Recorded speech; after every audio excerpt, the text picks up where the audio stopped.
Hey there, and a warm welcome to today's guide.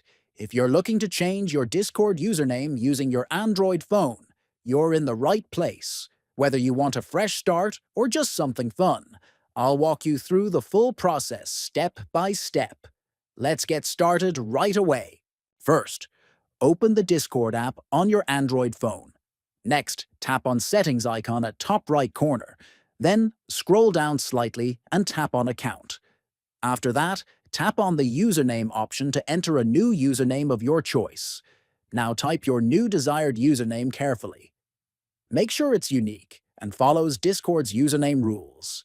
Once done, tap on the Save button located at the top right corner of your screen.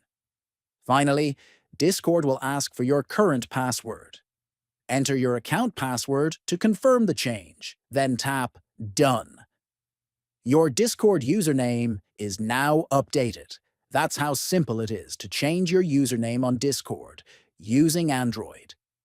If you found this video helpful, don't forget to subscribe, like, and leave a comment below.